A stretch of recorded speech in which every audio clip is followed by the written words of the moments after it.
Hello, hello. All righty.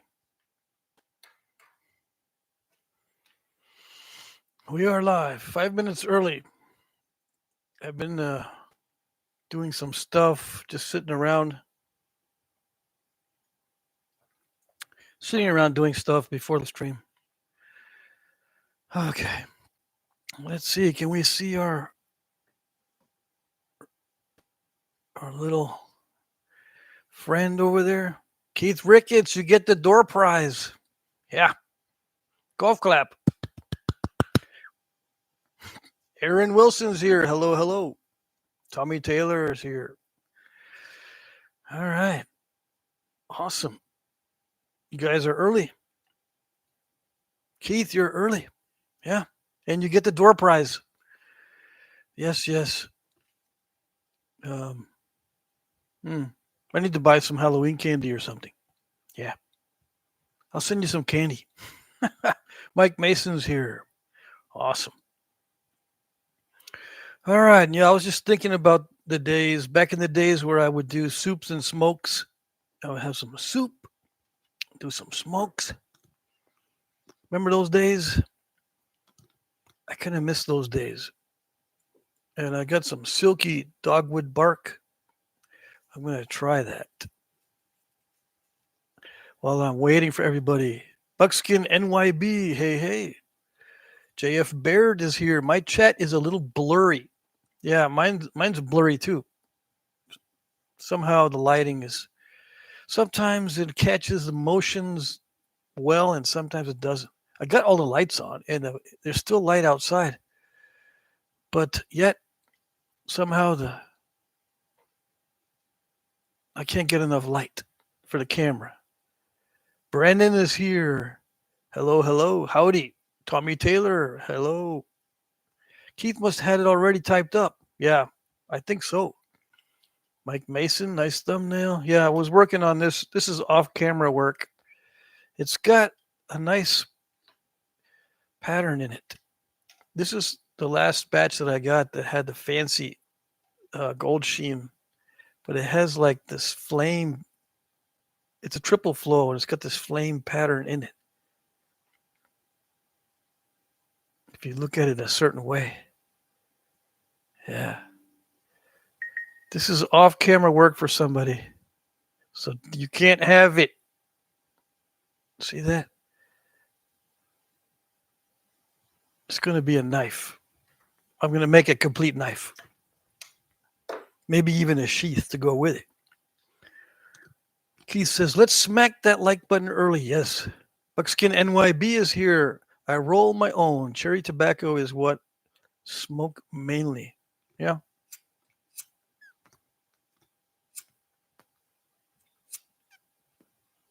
What is cherry tobacco? Cherry flavored tobacco? Noah Merritt is here. Hello, hello. This is just silky dogwood bark. It has no nicotine. It does have something in it though that makes me feel kind of funny. But it's very mild. A lot of these barks have like natural defenses against insects, so you're getting some sort of chemical. Thomas H is here. Mike says, well, the contrived parallel leg point I was working on broke. Dang it. The contrived parallel flaked point.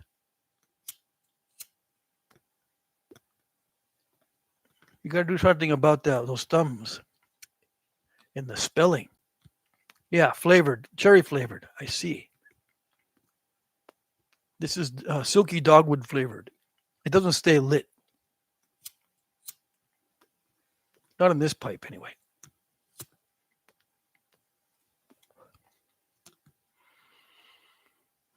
You're not going to smoke in the house. It doesn't make the house smell terrible. It just smells like I've just lit a fire in the fireplace. Yeah. Mm-hmm. Marty says, I added bird's eye seeds with some cinnamon oil on it. Makes a good smoke. I haven't tried cinnamon oil. Sounds interesting. Mike Mason says, if I used Contrived, right? The spelling is doomed for all time. Well, there's two ways to nap: the contrived way and the opportunistic way. You need to add a D on the end of contrive. So it's the contrived method. Yeah. Hello from Northern Michigan, says Ross.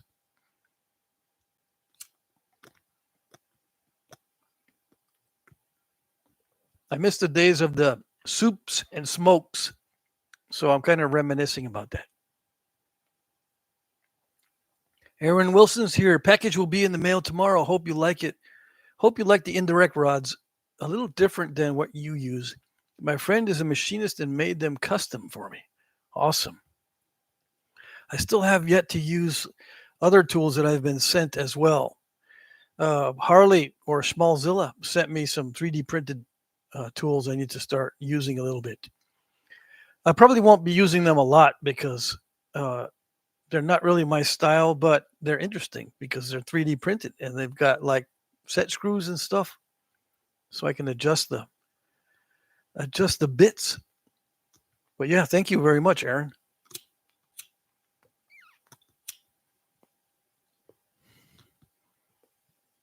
Bushy is in the house. Ferdo Joe is Bushy or Harold. I'm trying to remember all these handles and the names. Marty is Buckskin NYB. I bought an Overstreet book from eBay and got it in the mail today. It's the 16th edition. Well, how much was it? Let us know because a lot of these Overstreet guides are way overpriced. People are trying to rip other people off. Noah says, I'm going to get some of those from Harley. Do they seem pretty sturdy? They're about average. Yeah. They're not like super sturdy.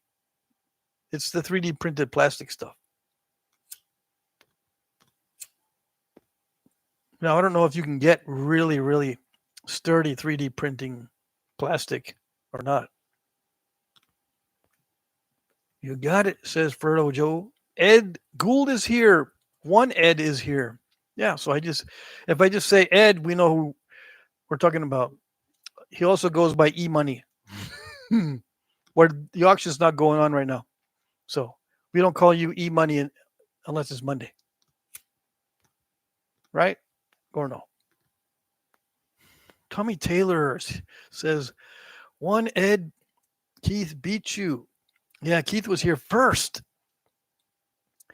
Buckskin says he paid $67 for the Overstreet. Man. Yeah, you can get them for half that. Yep. And somebody let us know. What was it? Books A Million or something had them for 30 some odd. I think it was Books A Million. Mike Mason says there are rules. Yeah, there's always rules. You know that. If it rhymes, it's usually a rule. And if it doesn't rhyme, we try to make it rhyme. Yeah.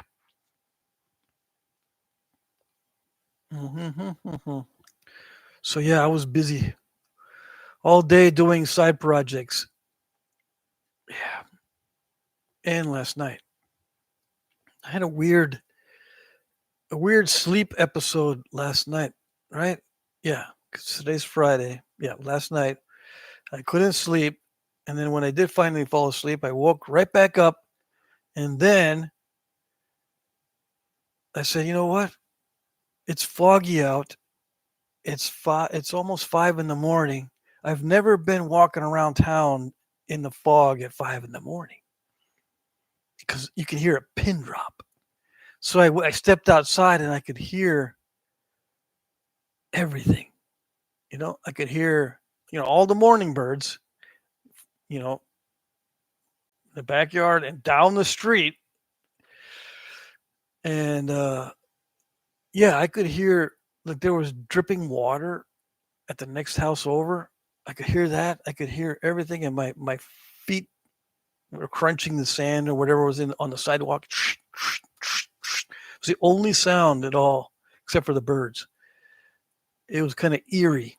The sun wasn't out yet. I mean, it was almost sunrise. It was cool. I think I might do that again tomorrow. We'll see. Aaron Wilson said, I got my Overstreet for $35 on eBay. Yeah, let us know what edition it was, if it was the 16th edition. That way, uh, Marty can send his back, return it, and then get 2 Overstreets. Yeah. All righty. Gary's here. Don Reed is actually Gary. Jesse's here. Crafty Nappers. Yeah, I'm wearing this shirt because I dirtied my other shirts. Believe it or not, I went through my whole stash of T-shirts this past week. Well, what I had left, not the whole. I have a whole big stack of T-shirts. I got myself into a lot of weed pulling, and I can't believe how many vines of Virginia creepers we have back here. So it's ridiculous. I was pulling Virginia creepers like crazy. So when is this going to end? Let's see. The birds start here around 4:45. Yeah, same here, Bushy. Yeah, same thing. And it was like 5 in the morning, and I heard all the birds, and I'm going, you know what? Let's take a walk when nobody's out. Maybe 1 or 2 cars once in a while will come. I mean, I could hear them from way far away down, all the way down the street. Yeah, it was awesome actually. So Aaron says his Overstreet guide was the 14th edition, got for $35. Yeah, I would do that. I mean, there's not much difference between these different editions. Jesse says, Patrick, was much fun watching you reduce the dacite. I love that rock. That was an odd-shaped asteroid, and you kept most of the width. Yeah, that particular piece of dacite was cooperative. Why? I don't know. Sometimes it's because the stone is not really crushy, but sometimes it's because I have a clear mind and I'm not forgetting to do stuff. Like I'm not forgetting to abrade enough. I'm not forgetting to maintain the tips of the tool. I'm not forgetting to not put too much inward force into the strikes. Sometimes I lapse and I don't do what I'm supposed to do, and the work suffers. But I can't figure out why that particular piece of dacite cooperated so well. It usually doesn't cooperate that well. Bushy says, Pat, I did walk on my old bottle dump. I did a walk on my old bottle dump, found a green liquor bottle, so I took the bottom off, and it's 7/16 inches thick. That is awesome. Yeah, anything above 3/8, yeah, is awesome thickness for glass. Mike says he's speaking my language, Gary. Yeah. Jesse says the indirect was amazing, but the direct reduction thinned well before you even got to the indirect. Yes, yes. Yeah. Even with the larger bopper that I'm used to and the smaller bopper that I'm used to, because the mid range, the one I used the most, the cap was loose. Even with that, I was still able to get a lot of cooperation from that stone. So yeah, it was good. Yeah. I don't know if I like that particular stone the way it looks because it's rough. It's not the smooth, buttery stuff, but it napped very cooperatively.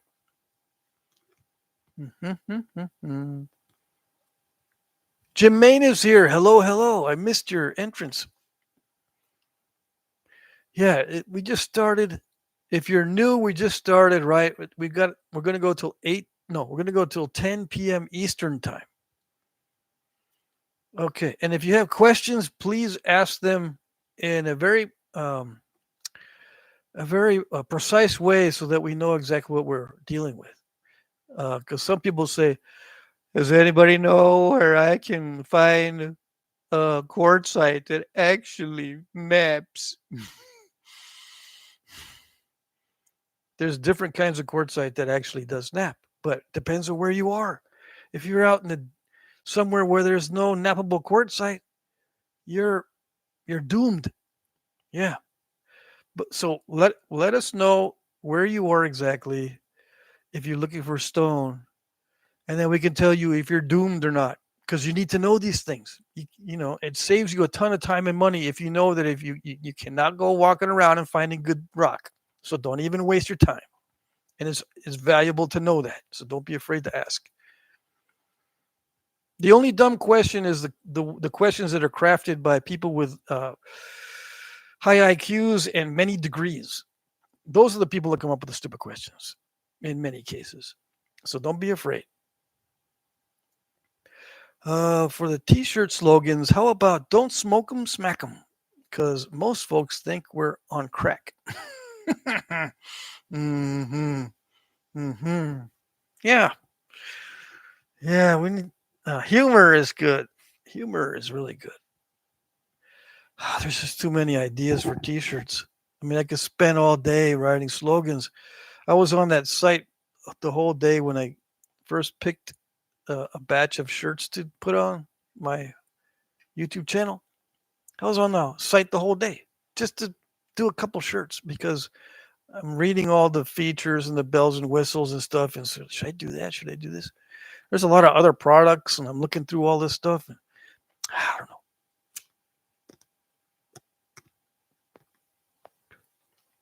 Robbie Bobby is here. Hi, hi. 15th edition Overstreet Books A Million Mall Store for $35 about 3 weeks ago. Mac Bales. Yeah, see, it is Books A Million. So, but don't feel bad if you paid $67 for it. You can usually get a return, right? You save the label, or sometimes they'll include a return label. You can get postage paid return, and then buy 2 Overstreets so you can share with a friend. Yeah. Noah says I'm addicted to rocks. Yeah, I just can't say that myself when I put a title on the videos. I got to make sure, because if you say addicted to rocks, it means something else. I found out that I can't do that in the title and that kind of thing. I mean, I can, but it gets demonetized.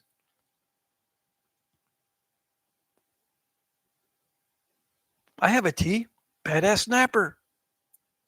Yeah, badass snapper or badass napper. Either one. Yes, the answer is yes. Yeah. Let's see. It says I got a 5th in my lap. Oh dang, Ed, you gotta cool it on the sauce. Bushy says, Gary, I bet we bought them at the same place. Yeah. Gary doesn't live too far from us. I don't live that far from Bushy. I think it's the last time I checked, it was like 3 hours and something. We all got to meet up at Letchworth, or I got to go visit Bushy at his place. He says he's got a lot of ticks right now, so I'm going to have to permethritize my clothing. My sister's coming down, so I can't go anywhere until she comes, and then I'm free. Let's see. She'll be here. I can't go anywhere for 2 weeks. So after that, though, yeah, like the last week in May is when I'm free. I actually get to see my sister. She's flying up from Texas. Can't call them stones, says Mike Mason. Yeah, I call them stones in the title, or during anything in the description box or whatever. If there's any confusion about whether it should be called rocks or not, I'll use stones or chert or flint. Yeah. 5th edition. You have the 5th edition. 5th edition Overstreet in your lap. But when you said I have a 5th in my lap, it sounded like you have some liquor. Fertile Joe says 100 miles, but there is no straight route. Yeah. It's not that far, but like you said, yeah. And they've got these speed limits within these villages in Vermont. It's like 20 miles an hour. You're at like 45 and also 25 miles an hour. What the heck? And you're just meandering through all these little villages and all these little, what we call blink towns. Do we still call them blink towns, where you blink and you miss it? There's you're lucky to have one light in the town, but the town is so important that it slows everybody down. You got these like 8 cars behind you, and you're just meandering through these towns. There are toll roads, but uh, they're toll. You got to pay a toll, and I don't think there's a toll road going to where Bushy lives from where I'm at. I-90. I gotta see. Straight line from me to Gary. Okay, you got a straight line to Gary. That's awesome. Noah says a fifth addiction. A fifth addiction. You're addicted to the fifth. Marty says I found a Basant arrowhead by my horse corral. It's what got me into napping. A Basant arrowhead. What does that look like? I haven't heard that one. Gary says, will you put her on live chat so we can pick her brain? Who are we talking about? I missed something. Let me see. And a 14th. So Ed, you got a 5th and a 14th something or other?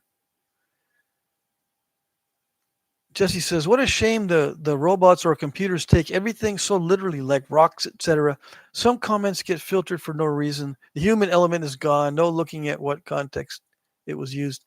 Well, I kind of exaggerate, but the yeah, they use artificial intelligence to scan the titles and the transcripts of the videos and the description box for anything drug related. Yeah, because advertisers, they get all ticked off if there's anything drug related in the video or title or anything. Ed Gould says yes. The answer is yes to whatever I asked Ed Gould. Can I ask something in retrospect or whatever they call it? Robbie says Sam Cox has a store on eBay and sells signed Indian arrowheads, Overstreet ID, and price guide. I don't get it. I think that's supposed to be a joke, but it went over my head. Let's see. What else we got here? Bushy, do you know what liquor bottle it is? That big green one that he found? Marty says, I made one out of the flint I've been collecting. Same rock I sent to you. Okay, cool. Awesome. Basalt, I think. So it's not basalt, it's basalt. Some say basalt, right? I don't know how to pronounce. I don't know how the usual pronunciation for basalt is. I just assume it's basalt. Perhaps basalt arrowhead is what he's intending. Yes, I think so. Or I don't know. Gary says, your sister? Oh, my sister? Put her on a live stream? That'll be funny, actually. I didn't even think of that. If we have good Wi-Fi,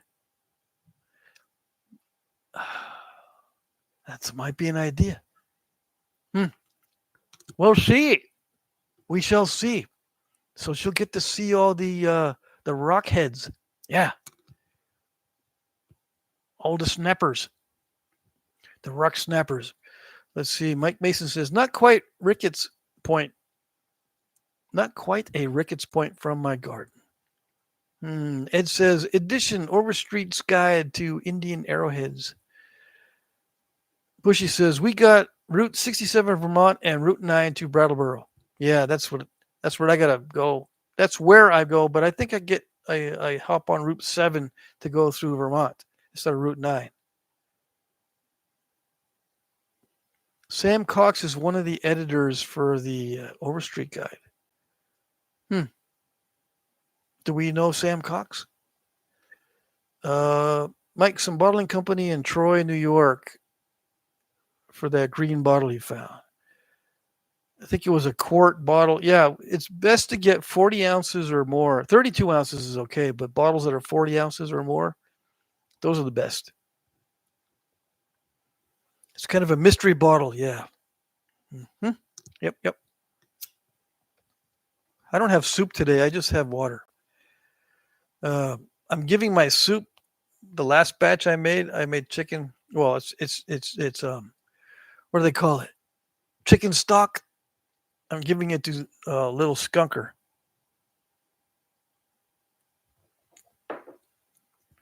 Yeah, I call him Jumpy because he any little noise and he jumps.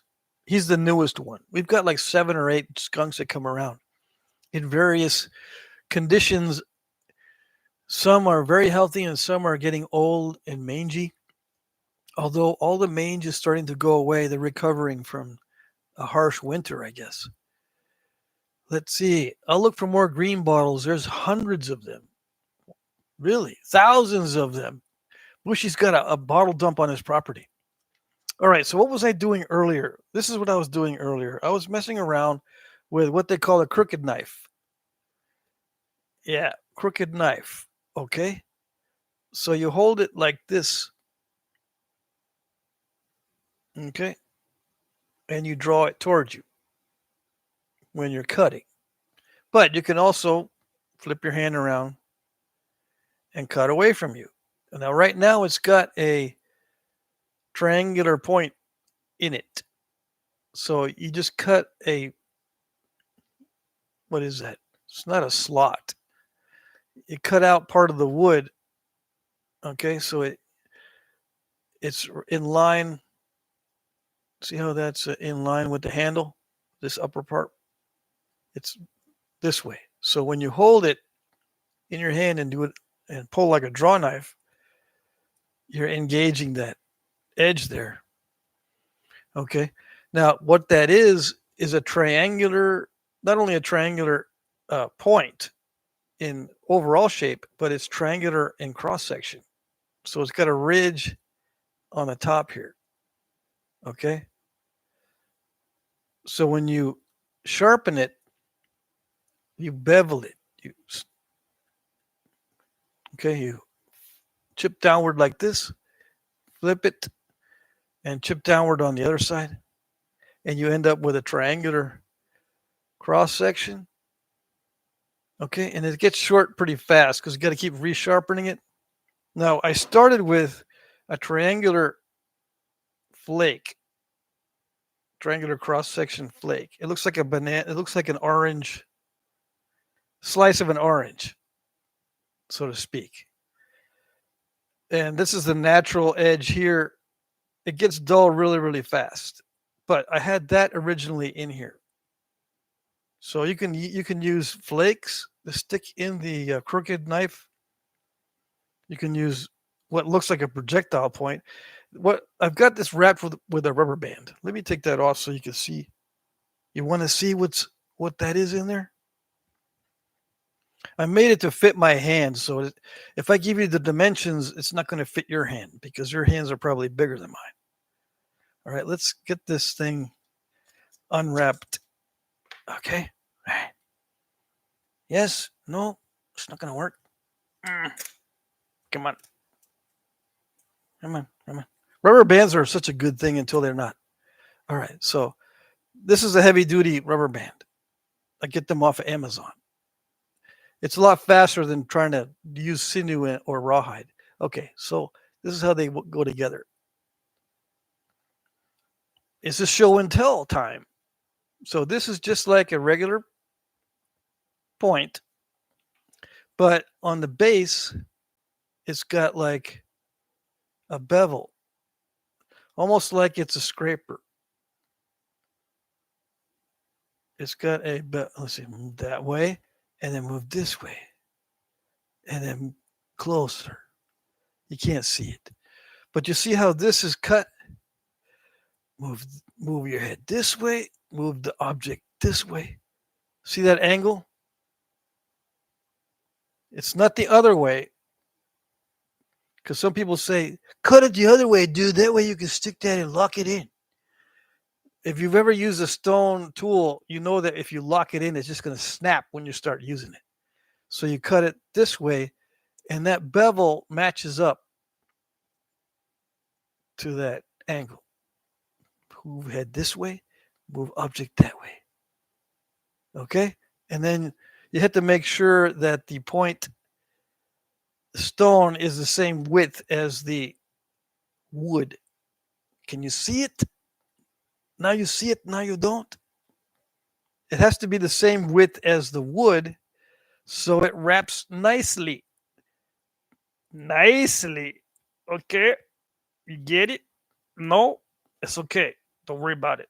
You worry too much. Okay? This is a piece of root beer chert. My favorite stuff for stone tools. This root beer-ish. Sometimes they call it Pedernales chert. Sometimes root beer. Sometimes get out of my face. That's not root beer. Yeah. Okay. So I'm messing with that. And I made this to fit my hand. Okay. It's still not that comfortable. I think it should be a lot thicker, but it's okay. It worked. So you can get good leverage on it. And what was I doing? I have a piece of maple that is suitable for an arrow shaft. So I'm seeing how easily I can cut through this maple sapling or the sucker. And it doesn't cut all that well. No, it doesn't.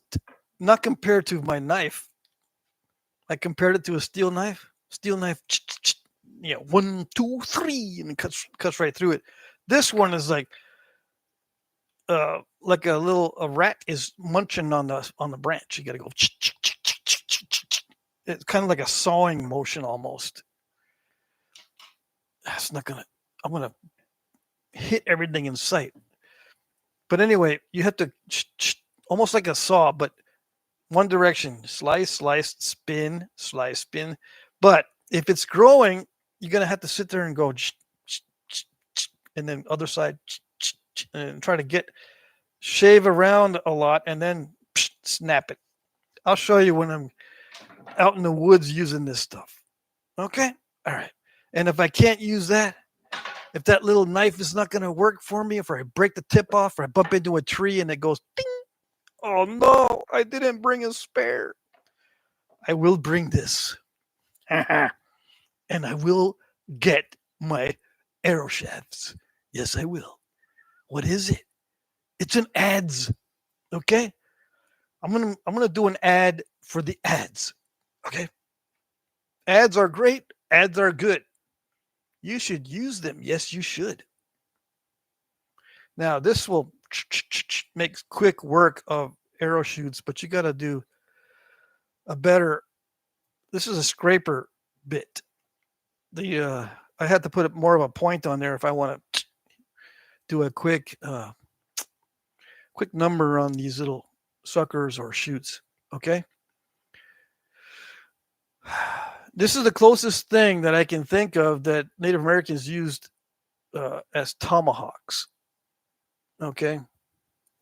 Other than the war club style, where you just have a handle and it's wrapped with rawhide, or sometimes the wood goes up over the wood. The wood goes up over the stone, and you've got either a single-headed axe or whatever, or a double-headed. It's not an axe; it's actually a war club. But this can be used. You can hit with the backside, this butt end, or that end. Okay, it's usually an agricultural tool. Okay, but you can use it as a tomahawk. And I have another design that I'll share with you also. Okay, are we ready? Did I miss like a ton of chat? I keep seeing going. Zzz. Let's see, what do we got? Let's see. Mike Mason says, I got a random green vase and started napping it. It's napping pretty good. I couldn't help myself and I went in wearing shorts, proving if you're going to be dumb, you got to be woodpecker lips tough. Bushy says, Mike, have you ever napped obsidian wearing shorts? Looks like you got shot with needles. Yeah. Why do you guys wear shorts? I've seen guys on YouTube wearing shorts and flip-flops, napping obsidian. Guys are nuts. Mike Mason says, it was also a good one for making me understand why Patrick breaks them into smaller pieces. I should have had a few points, round bottom about 6 inches across. Just gonna make one though, maybe. Yeah, you can do it that way. You can use one big bottle bottom and make a bunch of crud flakes and then maximize it for one biface. But I prefer to cut them in slices like a pie. Yeah, not to be confused with the retard's pie.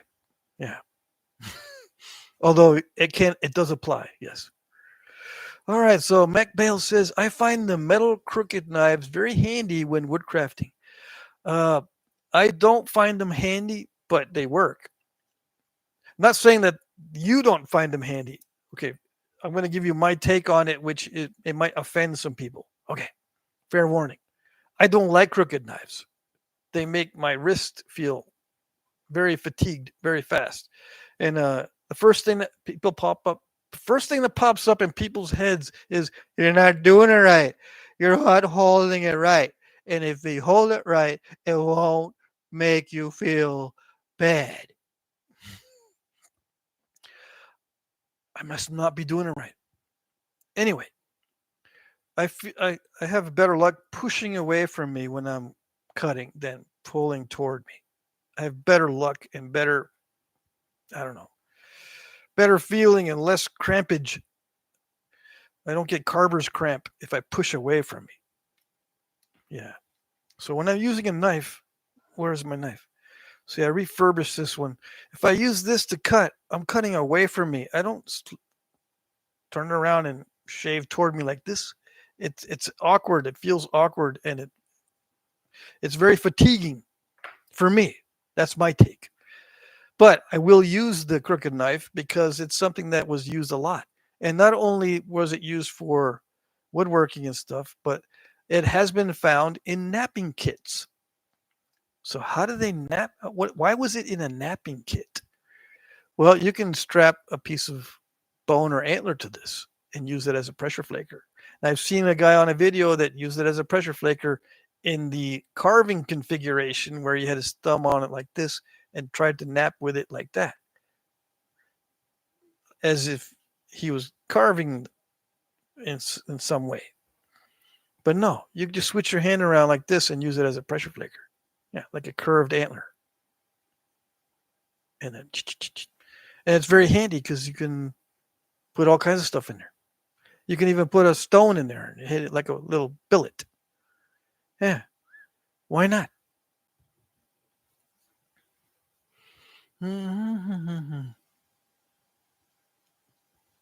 Mike Mason says, Bushy, I have never had obsidian. I have never had obsidian. Mike, where you been? Mike Mason says, I was getting some of the thinnest flakes I had ever made for the surface area of them. My insanity practice is getting better. Awesome. Jesse says, Mike, your napping is coming along. That's good. Bushy says, Mike, it took me a few years to figure it out, but once you do it, it's a piece of cake. Yeah. Almost. Let's see. Mike says, I bet I can still break them. Oh, yeah. Peter Cohen is here. Didn't miss this one. Awesome. Bushy says, I break many. Yeah. And I love blood. It's not good to cut yourself constantly, though. Bushy says, my granddaughter can't wait for me to nap. She stands by with the first aid kit. Peter says, I've been napping slabs of raw jasper. Some of it is being very uncooperative. The rest is impossible. Dang it. Why are you napping it raw then? Don't nap the raw stuff. Yeah. Maybe you don't have any choice. That's okay. I'll cut you some slack if you don't have any choice. But if you have a choice, you should be doing the heat treats. Mike says, LOL, I don't mind the blood. The worst thing ever experienced was after getting a lot of flakes in my shoes. I leaned towards calling it intoxicating the way that the pain made my feet pulse. Ralph Snyder, hello. See, I didn't miss your entrance by that many minutes. 3 minutes. Everyone said hi to Ralph. Bushy says, I wear flip flops and put a flake up through the bottom of them also. Ouch. Yeah, I've been there. I've done that. I thought those Crocs had soles that were thick enough. So like a dummy, I was wearing Crocs one time in my shop, and a flake did go all the way through. No problem at all. No problem at all. Luckily, it didn't go into my foot very far. Maybe an eighth of an inch. And as soon as I felt it, that's it. I took the pressure off. Because if you start running and going ah, ooh, ah, and run towards the first aid kit, people do funny things when they're in pain. Let's see. Let me see. Where are we? Where am I? TJ is here. What's your favorite material to nap, Jack? My favorite material is that buttery obsidian. Yeah, I've decided it's the buttery obsidian now. And I'm also liking, as far as obsidian goes, I like triple flow. I like the buttery stuff, but I'm liking the mahogany obsidian also. So those three. I don't really like the dacites all that much. They're very unpredictable, I think. Uh, my favorite material of all time, it used to be heat treats, but now it's starting to be the buttery, black, opaque obsidian. And some of the gray stuff is okay, but it's the black, buttery. And when I dream about napping, it's always I'm trying to find that black butter obsidian. Always now. So that must be my favorite.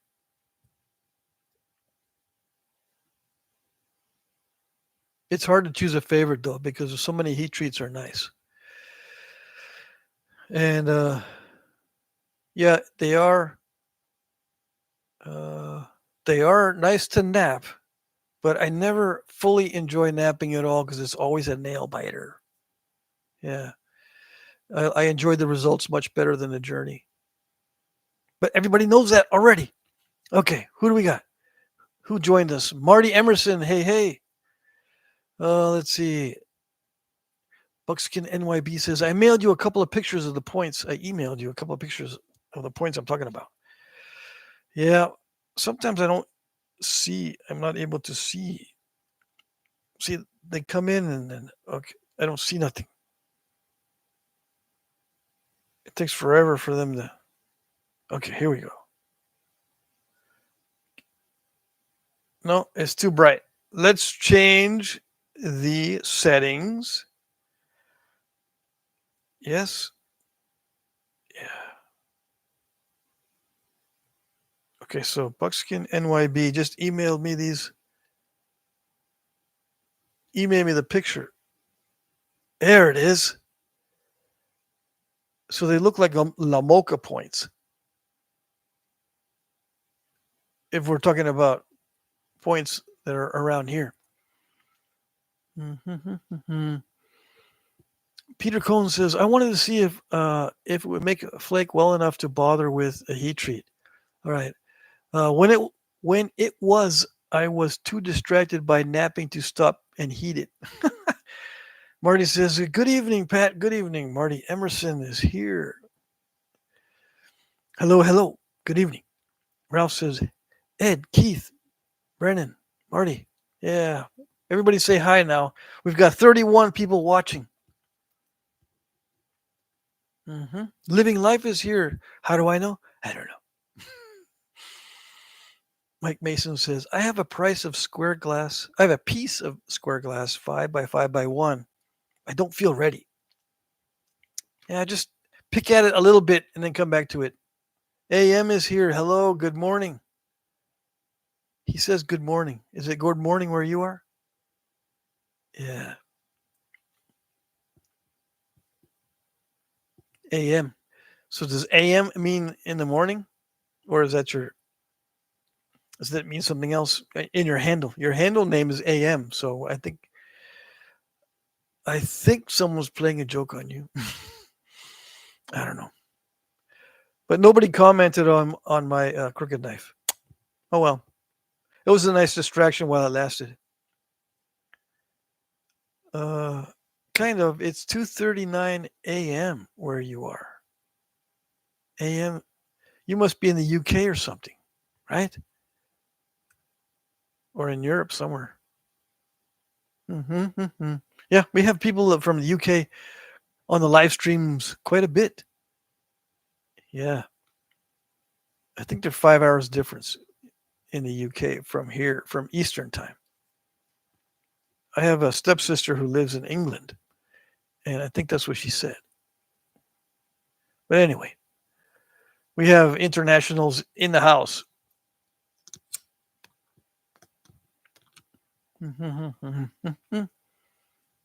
Yep. So ask questions. We got a bunch of time here. We got an hour and 20 minutes. What am I gonna? Not gonna read everyone's chat all the time. I'm gonna try to skip. I'm gonna try to skip over when people are talking to each other. Okay, so if you got questions, if you don't have questions, I'm gonna try to read you something out of one of my books, or get distracted talking about woodworking or arrows or something. Let's see. Ralph says just posted some Nation Aquarium shorts on my channel. I'm looking forward to posting some more artifact videos next week when I get back from vacation. Hope you folks enjoy next week. I hope so. Yes, sounds good. Noah says, were the Flakers Smallzilla sent you pretty sturdy? I'm worried those handles will give up pretty quick. They were about average. I would say that if you're doing heavy duty knapping, they will break down pretty fast. TJ, have you tried much primitive knapping? Who are you talking to, TJ? I have a whole other channel called Allergic Hobbit that I do nothing but primitive knapping, so to speak. Yeah, natural tool knapping. I have a channel called. Now TJ, I might be confusing you with another TJ that we have in the chat sometimes. So I think I might be confusing you. You're probably brand new. So I apologize if I'm confusing you with someone else. Yeah. The other TJ has periods in his handle. T period J period, I think. So you're another TJ. Martin Hill says Saturday 10:40 a.m. down here. What does that mean? Jesse says regarding crooked knife pulling is better. Same reason build bows with a draw knife. Also, don't push to your own hand. Don't push to your own hand and cut yourself. Yeah. AM is in Denmark. We got the best flint here. Greenland got the most obsidian. Obsidian in Greenland. I didn't know that. But yeah, Denmark. I've heard you have access to lots and lots of flint on some beaches up in Denmark.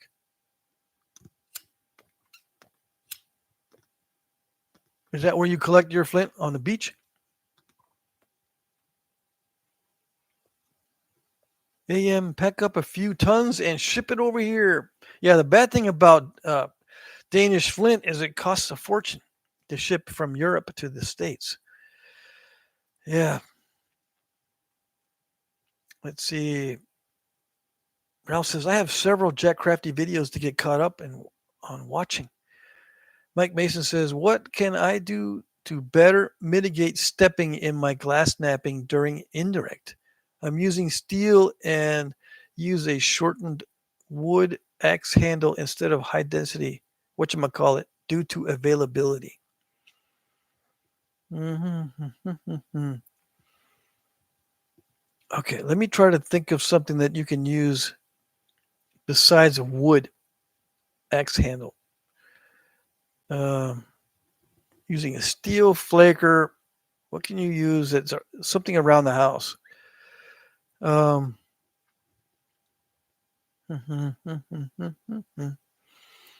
to think here. Something common and around the house that's made of high impact plastic or something similar. I'm sure I'm missing something. Yeah, something obvious. Yeah, just look around for something that's not wood. Wood is like the worst thing you could use for a mallet. Yep. Or a flaker. Wood is not good. Wood is not good. That's the rule. Yeah. TJ says Coshocton County has a lot of flint. Yes, yes. Mike Mason says suddenly I want to go to Greenland.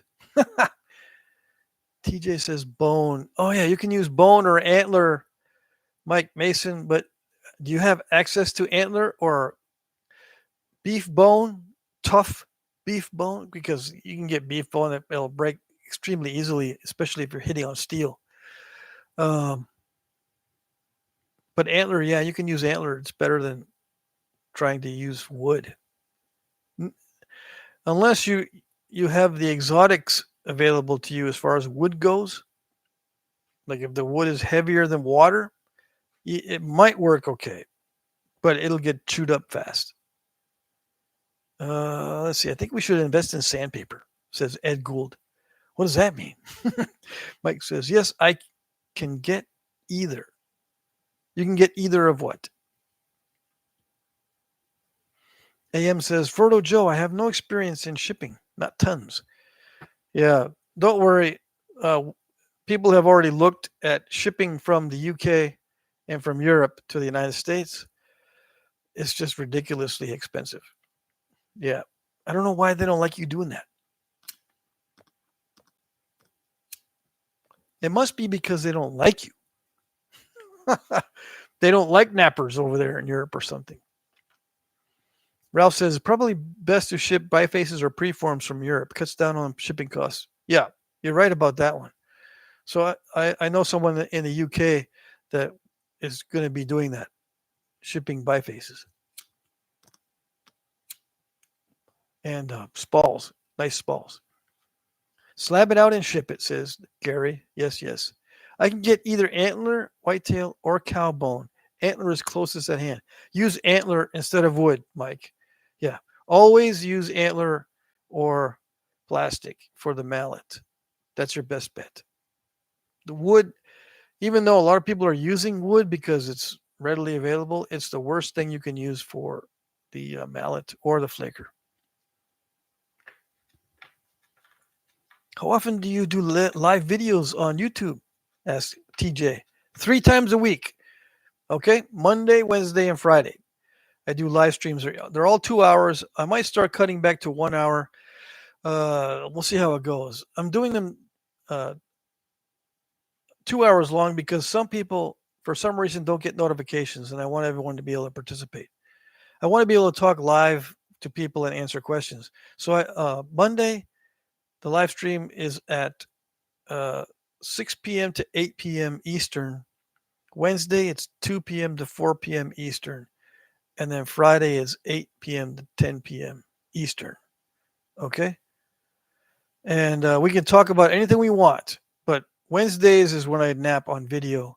And I put the schedule in the description or in the comment section or both in my videos. I also put a nap in list in my videos comment section. You should be able to see if you go back in my other videos, especially the live streams, you can see the schedule down in either the description or in the comment section. I keep forgetting where I put it. Sometimes I put them in both places. Bushy says, AM, ship ballast. I had a guy tell me he found a bunch of flint ballast, but then never got back to me. Bummer. Yeah, he probably sold it. Yeah, because the ballast can be what I've heard is the ballast is what traditionally was used a lot for flintlocks.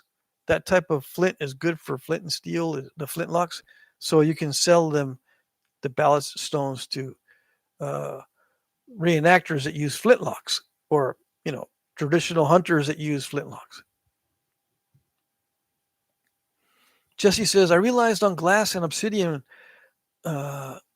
pushing straight in too hard, trying to build up pressure will cause more steps. Tougher stones work better, but glass will fracture straight in and step more down. Yeah.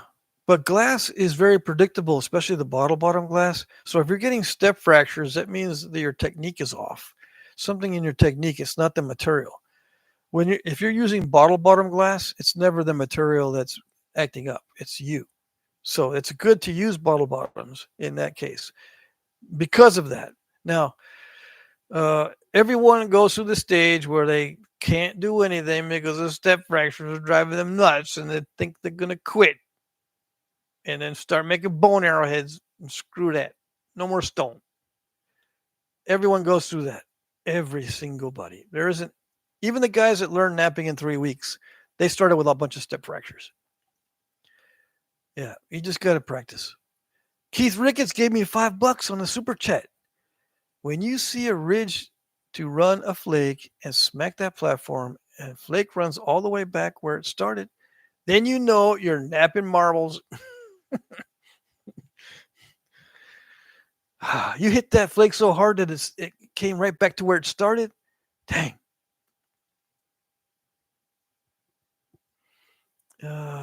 Let's see here. Yeah, we like European nappables, says Ralph. Gary says, Fro, 1 year at Letchworth, somebody had a bunch of that ship ballast. Interesting. Yeah. Very, very interesting. Grind that glass real good. Yeah. Yeah. Grind glass. Make sure you're abrading enough for sure. Ralph says, everyone remember to smack that like button. Yes, yes. AM says, yeah, flint ballast is also pretty common, but again, I have no platform for shipping. Yeah.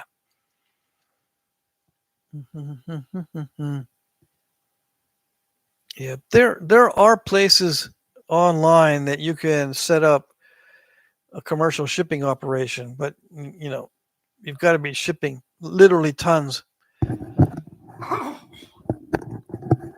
And people have to be buying literally tons from you. There aren't many nappers in the United States that are buying tons of material. I've known people that have tried to set up contacts in Europe and buy hundreds of pounds. It's still too expensive. Uh, yeah. Once you get into the thousands of pounds and into several tons, it it does start reducing in cost per pound. But yeah, you gotta. We don't have a market big enough for European stone prices to start getting in line with what we can buy stone for here in the U.S. Yeah, unfortunately. Now they have slabs. If you can slab Danish flint, that's probably your best bet. And ship slabs. Okay, I mean people in Indonesia do it all the time. How do they do it? They ship slabs worldwide of Indonesian agate and various other things. And they're doing it, they're making money, but they're not shipping tons. They're cutting slabs and shipping slabs. So that would be my suggestion.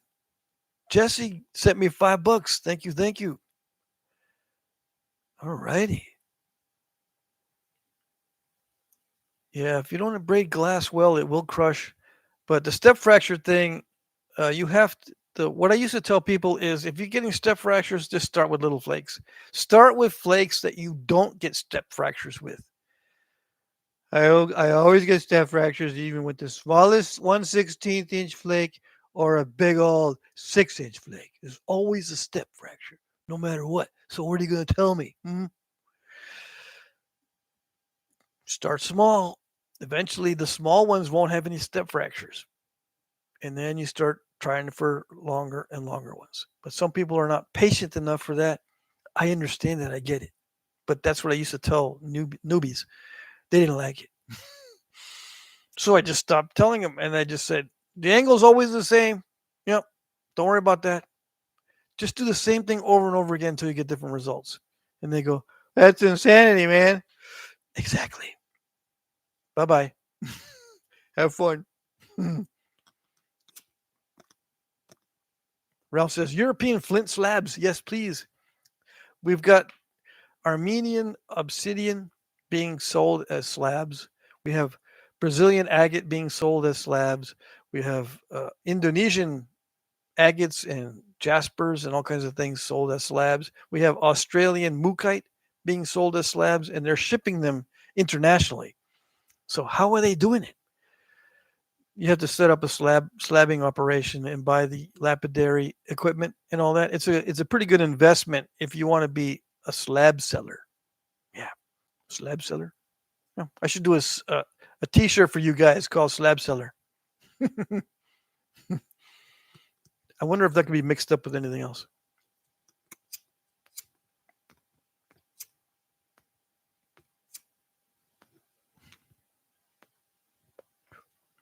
So, TJ, are you looking at my other channel called Allergic Hobbit that has only natural tools? Let me know if you haven't heard of my channel that's called Allergic Hobbit that has um, just natural tool napping. I never answer comments or participate or upload anything new to that channel, but that channel is there to prove that I can do natural napping. Okay? Jesse says it's not insanity, it's practice. And that's how you get the feel and touch for napping. Yes, yes. You do the same thing over and over and over again in napping, and eventually you'll get better. It's called practice. And it's a lot like any other sport. You can never, like a golfing, for example, you can never do well in golfing right away. You just keep practicing the swing over and over and over. It looks like the same exact swing over and over and over, but eventually your accuracy improves. But it looks exactly the same as the last swing, but these little subtle differences make all the difference. Patrick has a pipe tonight. Yes, I do. I was missing the smokes and soups type of thing I used to do on Wednesdays. Now I do the napping, but I used to do the smokes and soups.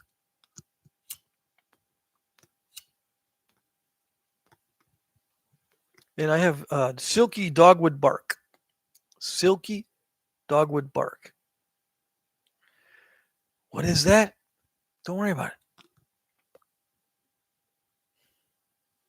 I just go where the excavators are digging. Sometimes they dig up massive chunks of flint, says AM. Really? Well, see, those massive chunks, you can slab those and sell those. Or get good at doing the spalling thing. TJ says, I haven't heard of it before. Now I'll go check it out. Awesome. There you go. Bushy says, Gary, that guy lives near Little Falls on the Mohawk. Hey, Pat. Hey, Chipper. Scott Lauer's in the house. Ralph says, yes, perfect. Mm-hmm. Yeah, Scott Lauer is also from the UK, I believe.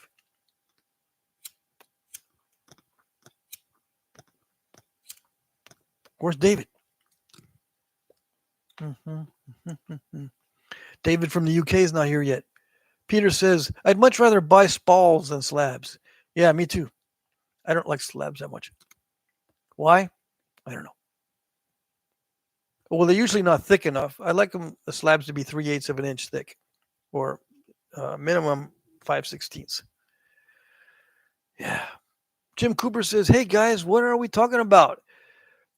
Is it about the supreme efficacy of overshot technology? I know it's one of our hosts' favorites. Yeah, I love talking smack about it. Overshot technology. That's one reason why I put a post up defining what I think. Well, I haven't defined it yet, have I? I need to put up a post defining what I think a technology is. But in the rules of napping, there's a little rule in there that says a technology is a collection of two or more techniques. A technology is never one technique or one type of flake. Never. It's a system. A technology is a system. All right. Uh, If it's just one technique or an irreducible thing, then it's just a technique. Okay? It's never a technology. You have to have more than just one technique for a technology. And overshots are just one thing. It's not a technology in and of itself. It does not define any technologies either. Overshots are present in many time periods, not just Clovis, on many points, not just basally thinned. Let's see. TJ says, "Are you going to the Coshocton Flint Ridge Nap-In this year?" Probably not. Yeah, I'm going to say no whenever I am asked about nap-ins, just so I don't disappoint people too much.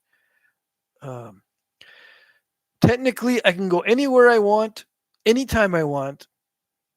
Okay, but I'm trying to focus on catching up with all my back orders, and I have family still. I have family obligations still that I prioritize above the nap-ins. Yeah. hmm So I tend to say no. I'm not going to any nap-ins, but I'm trying to go to the next one, the Letchworth one in Letchworth, New York, in August. I'm going to try to go to that one, and I'm going to try to go to Texas in October for the Heart of Texas nap-in Brady, Texas. Jim Cooper says, "Wow, that wound you up better than I thought." What wound me up? Peter says, "I agree, not thick enough, and I feel like spalls are better because you were working from natural break spots to start out with." Yeah, and spalls just feel more, I don't know, intuitive. And a spall can also be used as a tool, where a slab is just, you can't just, hey, let me cut a piece of leather with the slab. No, you can't do it, but you can with a spall. It's nice and sharp on one side, so you can start goofing around with it, cutting stuff. Right? Right. Uh, so Jim Cooper, did you wind me up on your last question? Yeah. Oh yeah, overshot technology wound me up. Yeah, yeah. I love talking smack about overshots. Let's see. Scott Lauer says, I was with David today, Pat. We were napping bullhead today. David never wants to nap anything else now. So yeah, these Scott and David are from the UK, and it's really cool that they've met and they're doing their own nap-ins now. Yeah. I mean, it's just two guys, right? Two or three with I suppose you bring your families as well, or I don't know, maybe not. But anyway, it will grow from there. Yes. Jesse says the bulb of the on the spall is already convex somewhat, much better than running flakes across a flat surface. Yes, that balloons out. Yeah, that is true. Spalls have a convexity that is much better than a flat slab. Uh, yeah, but slabs for the shipping and for packaging are much more efficient. Yeah, and I've napped some slabs with indirect percussion, but they're usually napped with pressure flaking. Hold on.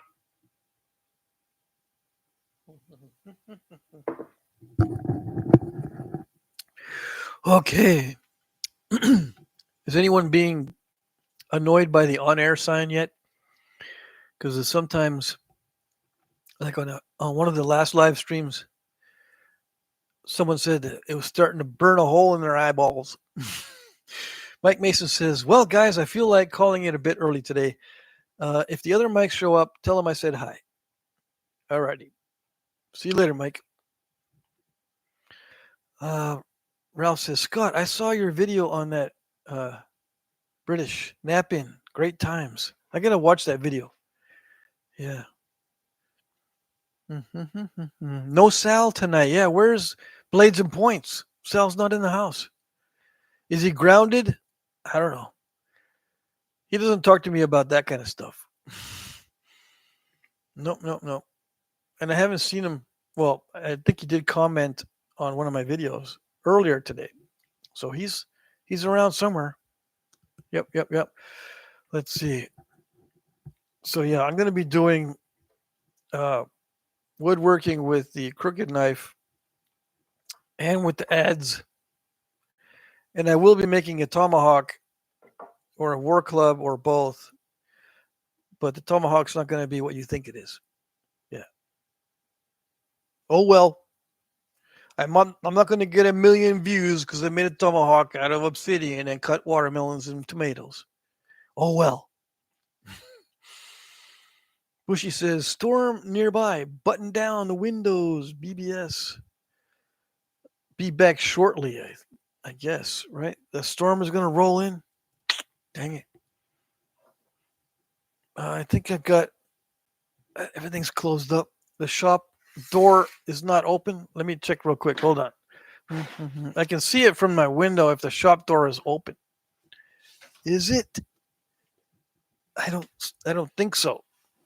Well, where did he go? I don't see him anymore. Ah, okay. Yeah. Mm-hmm. No, I think the shop door is closed. Yeah. If not, oh well. The rocks are gonna get wet. Let's see. Uh. So yeah. Okay. So the chat is slowing down. What am I going to talk about? We've got like one more hour left. All right. So what are we going to talk about? Can I get something to read? Shall I? Maybe we might have enough people that they don't know about Ishi. Do you know about Ishi and Yahi Archery? Yahi Archery by Saxton Pope. Do you know about this book? No? Most of the people on the chat probably already know about this book. Yeah. And I've read excerpts from it. Okay. And Ishii made more than just one style of point. Okay. Who is Ishii? Ishii the Indian. The one Indian that we've learned how to pressure flake from. Yeah. Everyone who pressure flakes is influenced by Ishii. Okay? All right. Just so you know. And Ishii's short bow was 44 inches long. One of his favorite types right there. 44 inches long. What? It's not 72 inches long? No. 44 inches. And the draw was like 20 inches.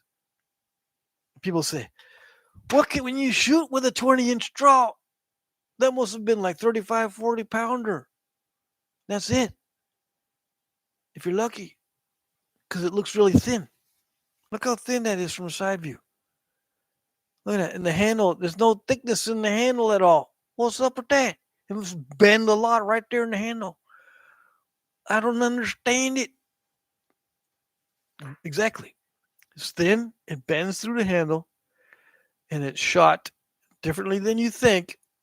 And his bows averaged about 40-pound pull. Yeah. And he shot deer, bear, fish, anything. People. Yeah. He was at one time hiding out from settlers and he would shoot arrows at them. Yes. The famous crafty pig is in the house right there. The lamp, the pig lamp. Yeah. Right? Ralph says the famous crafty pig is in the house. Let's see, where do we go? Oh wait, I missed some chat. What are you going to make with the crooked knife? Asked Jim Cooper. I'll be working on arrows with the crooked knife. And that's my other favorite hobby, other than hobby 648, 649, 650. The arrow making is 651. Yeah. What are the other 600 hobbies? Don't worry about it. But yeah, I'll be trying to show you how I make arrows first. I've already got videos on arrows on this channel, and then I'll get into bows because bows for me, um, I can deal with and use just a stick. For me, a bow is no big deal, but people like to see bows that are made in a perfect manner. Okay, I'm the opposite. I can use just a regular stick with a string. I've even used a branch, thick on the bottom and thin on the top, and put a string on it, and then hold it in a way that the top bends a lot, but the bottom hardly bends at all. But you can hold it in a way that you can get an arrow on it and shoot it. Okay, I will use just a stick for a bow. This doesn't matter, but I'm very picky about arrows. Most other people are the other way around. Extremely picky about the bow technology, the bow making, and all that. And the arrows, just go buy some at Walmart. Yeah.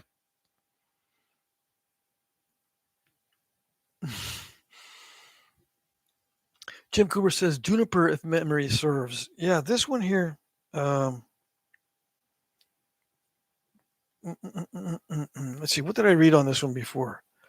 Uh, yeah, Ishii did like juniper, but he used other woods as well. I'm trying to find that spot where it describes other woods that he used. Uh, Juniper wood Ishii called nogui. Yew wood he did not seem to have used, though he knew of it and said that other tribes used it. His name for this was huligosi, something like that. He knew that its leaves were poisonous to eat. Okay. While with us, Ishii used eucalyptus, tan bark oak, red cedar, hickory, ash, juniper, and yew for his bows. Okay. All of these were of the same general shape and size, and all were backed with sinew. Yew, of course, produced the best weapon. His standard measurement of blah, blah, blah, blah, blah. But juniper is what he used for his favorite bow, right? Because it does mention his favorite bow in the book somewhere. Mm-hmm. But yeah, he used a lot of different woods. Okay. Again, he used eucalyptus, tan bark oak. Tan bark is just one word. I don't know what kind of oak that is. Red cedar, hickory, ash, juniper, and yew. Okay. And they're all the same. He made them all the same, like this. Basically, all the same, like that. Take a snapshot. All right. Or a screenshot. That's what I meant to say. Yeah. And they were all sinew backed. And he violated the rings all over the place. He violated the growth rings. He did not follow a ring. Okay. What? Ishii did not follow the growth rings? No. He just hacked straight through and just got the shape. Once the shape was done, he sinew backed it. And yeah, the sinew took care of all the problems. Besides, it didn't pull more than 40 pounds. So no big deal. Let's see. AM says, this reminds me of a podcast. Really? Yeah, it's like a podcast, except I don't have any guests except my little pig lamp. This is my guest. All right. He's well behaved. He's a well behaved guest, doesn't talk too much, doesn't eat anything.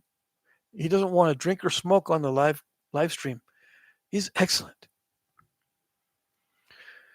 But the reason why I wanted to go into this um, crooked knife thing is because these can also be used to haft knapping materials.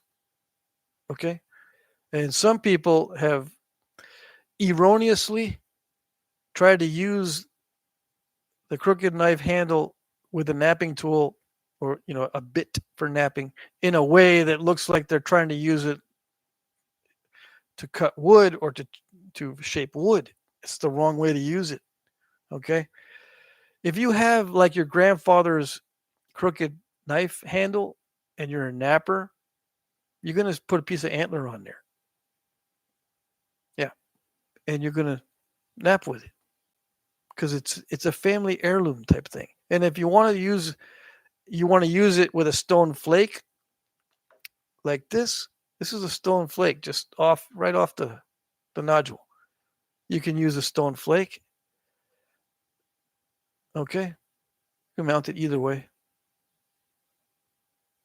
and that sort of thing. And these are found with flint knapping kits. And I want to show you how it can be used as a flint knapping tool. And you can put copper in there too. Okay. Don't think you can't use copper with one of these. Yeah. People are all upset about. I really don't like the fact. I know that they used copper back in the day during the copper culture, but I don't like it.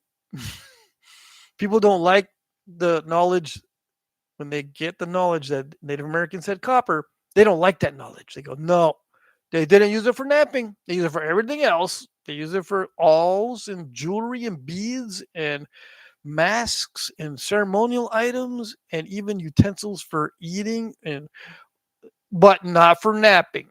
No, definitely not. Because I don't like that reality. Yeah. Okay. Ralph says, Ishii knapping volcanic glass. Yeah, Ishii liked knapping obsidian, but he also made chert arrowheads. But yeah, obsidian mostly. And glass. He used window glass and bottle glass.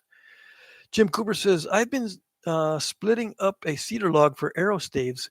Straightest piece I've ever seen. Splits like a dream. Awesome. Mr. Crazy is here. Hope everyone had a good week. Oh, yes, it was excellent. Not as good as Friday nights, though. The Friday night's the best part. Jim Cooper says, Bowery is one I've not been able to teach myself much, to my chagrin. Yeah. Oh, there's so much information on bow making online and in videos. You could be there for months just soaking it all up. Yeah. Different styles. One thing I want to start getting into is making cable backed bows. Cable back? Cable? What's that? You'll see. Mhm. You will see eventually. Eventually means maybe 5 years from now. No, I'm going to try to get into it before then. I've already got staves saved up. So now I don't have much of an excuse. Yep.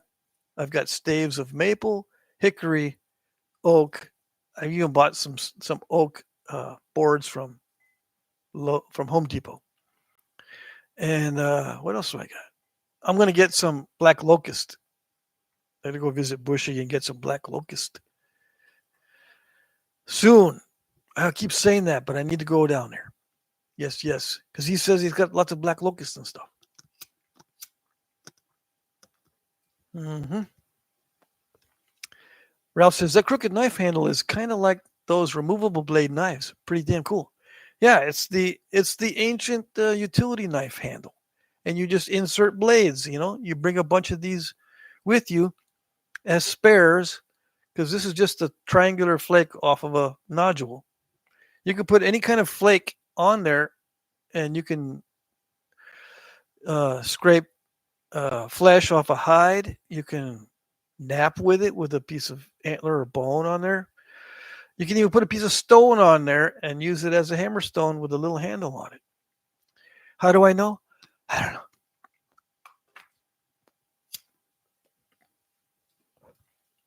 don't know. Jim Cooper says, book knowledge I've got covered. It's the application that gets me. Oh, okay. Always manage to screw it up one way or another. You just got to keep doing the same thing over and over again until you get better. Yeah, until you either get better or go insane.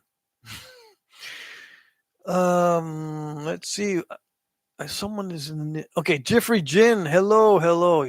Jeffrey is in the house. Like a crooked Hoko knife. What is a Hoko knife? Bren says, all right, guys, past my bedtime. Have a great night. All right, we'll see you later, Bren. See you on the next live stream. Yep, he's usually always on the live stream. We're waiting for Sal to show up. He's probably lurking and waiting for the last 5 minutes. Who is Sal? Who is it? Don't worry about it. You'll know when it happens. And Mike Tufts is not here, and neither is um, Smallzilla, Danny Collins. The heavyweights haven't shown up yet. If they are going to show up, they might not show up at all. They might be doing a cool thing on a Friday night. Yeah. Ralph says, "Hey, how is Jumpy doing? I think Jumpy and I could be good friends if I can get past the smell." Yeah, but these Jumpy doesn't smell, okay, and he rarely gets into any kind of uh, vicious conflicts. Yeah, he does. He has been getting uh, into an argument with one other skunk, but he's out early. He's the earliest one. Jumpy comes out around 4 p.m. and he's eats the cat food. He also is eating the chicken stock that I put out in a bowl, and I have a water bowl as well.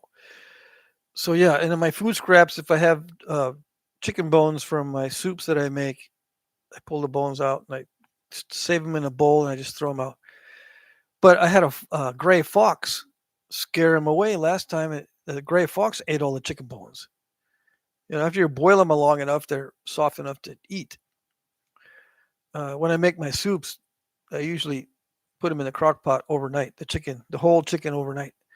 Anyway, um, Jumpy's doing good. Yeah, he's getting fatter, and he's got a very nice coat of fur. Now the Challenger that comes around, it must be living in a pigsty because his fur's all dirty. Either that or uh, he's rolling around in dirt because he's itchy or something. But there's one other one that comes around early now, and they're getting into a little bit of an argument over the cat food. But one of them will just wait for the other one. Yeah. Why did you put out cat food? There's cats out here too. There's one called Louise. I found out the cat that comes around the most often is called Louise. What a name. They just say, "Hey, Louise, where's Thelma?" Where's Thelma? You don't know? You still don't know? You're not saying. You're not saying where Thelma is. I think I know what you did. Yeah, you left Thelma out in the desert.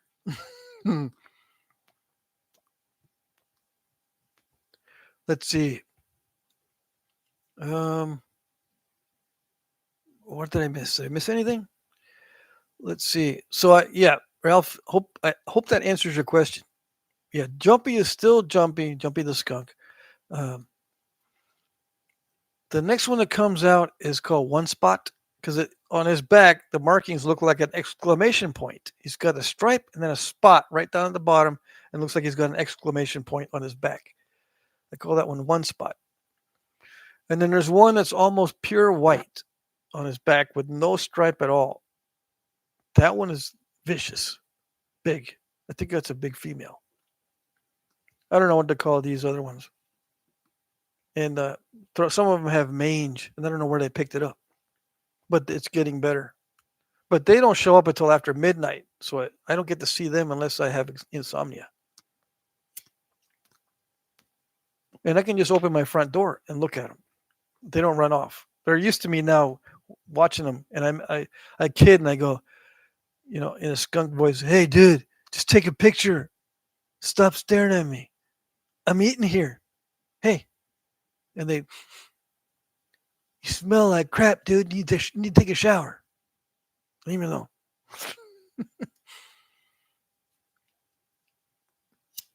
Mm-hmm. But yeah, I saw a gray fox a couple nights ago. Those things move fast. I'm amazed how fast the gray fox can move and turn. And it just darts back and forth like it doesn't have legs, like it's some kind of hovercraft. I mean, they're smooth.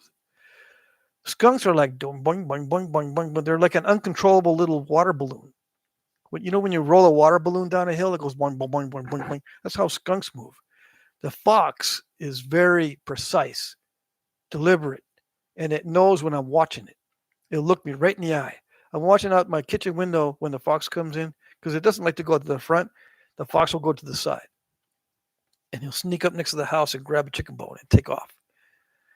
And he'll watch me as he or she will watch me and make sure I'm not moving while it approaches the house, and then grabs a chicken bone and takes off.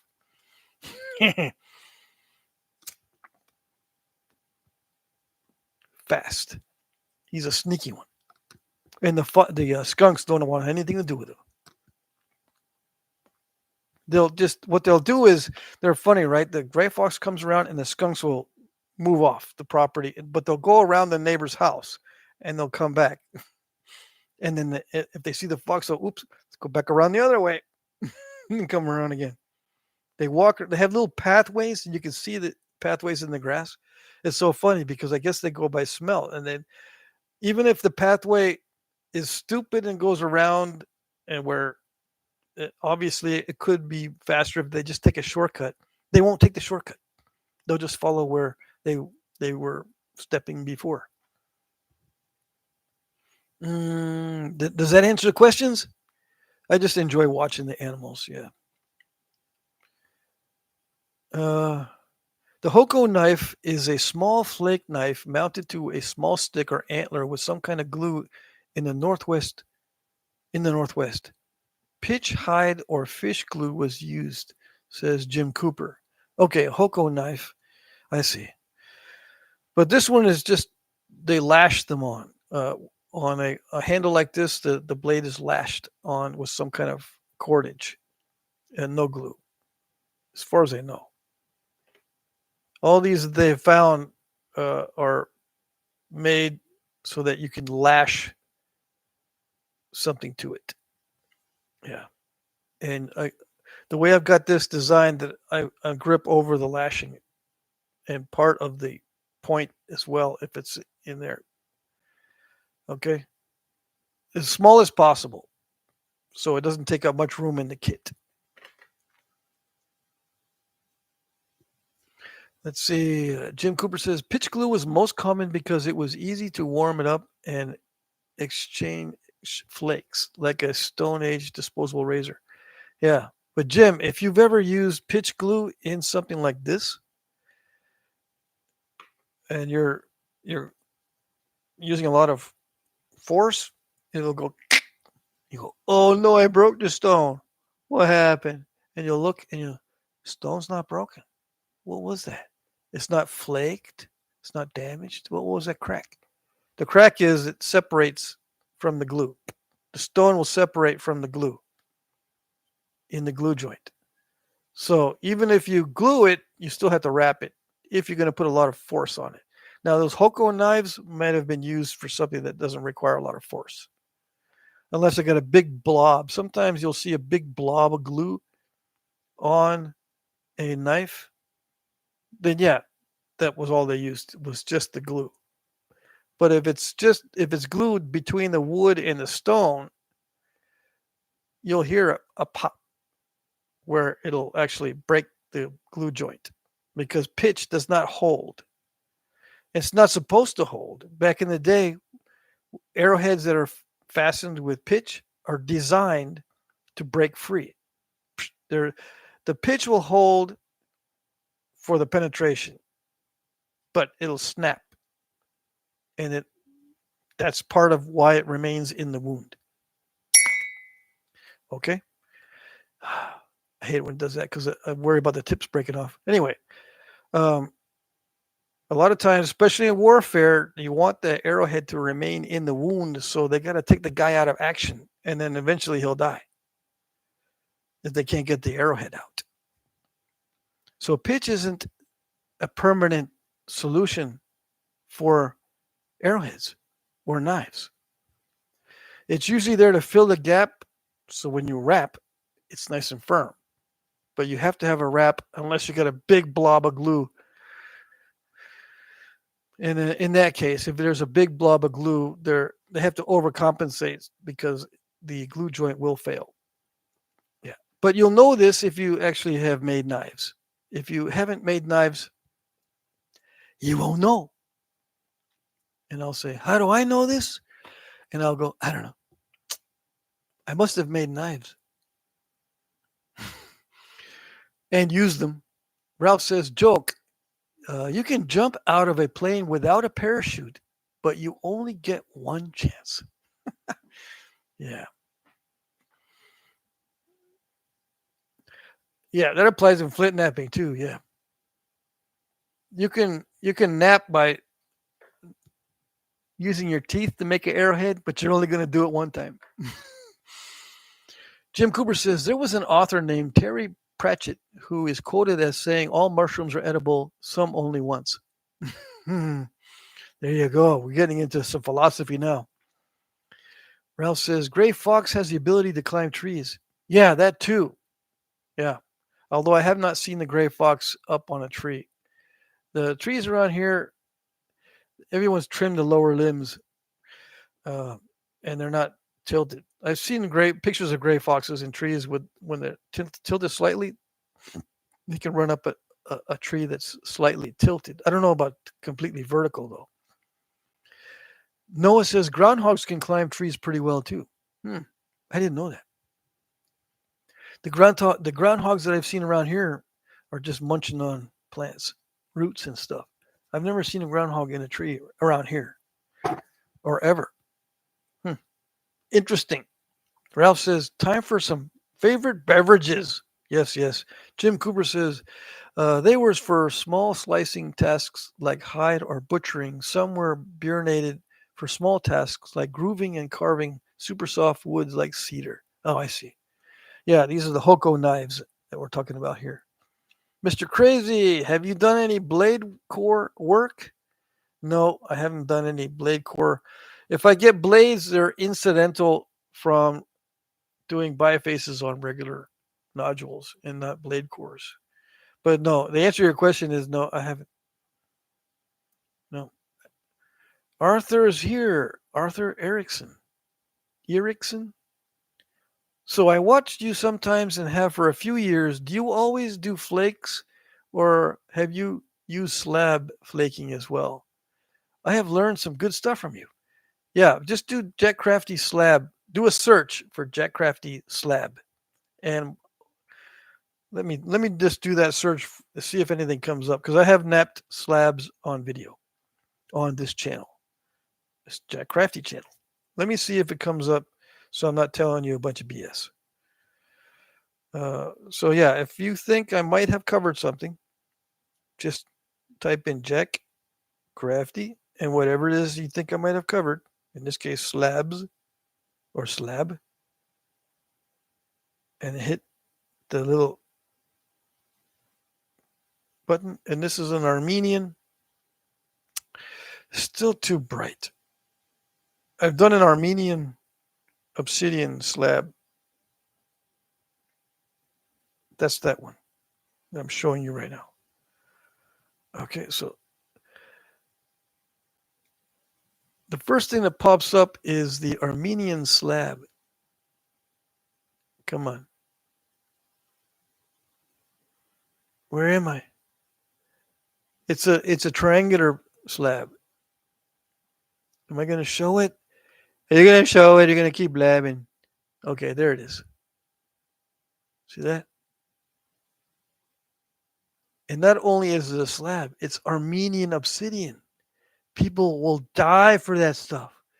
They'll be begging him in the emails, please tell me where I can get some exactly like that. Facebook. Yeah, but I looked on Facebook for 14 hours. Just keep looking on Facebook. Yeah, you're exaggerating anyway. I bet you it was 14 minutes. Yeah. Let's see. Hope that answers that question. Jim Cooper says, I have used them many times. Some versions of Hoko knives have plant or sinew wrapping, but it would be a small amount to retain the ease of flake replacement. I see. So you have used the Hoko knives and you've never had a detachment from the glue itself? Noah says, have you tried the Stokes tool on slabs? You mean the twisty pressure flaking tool? Um, I'm trying to think. I think, yeah, I have at a nap in. I don't have one for myself. But when I was at the last nap-in Brady, Texas, somebody had, I think this is what it's called. I don't know if I'm getting this right, but it was a pressure flaking tool where you actually twist, and it's got two copper pins on the side of it. It's a square. It's a square looking thing with two pins offset slightly, and you kind of you got your biface or whatever.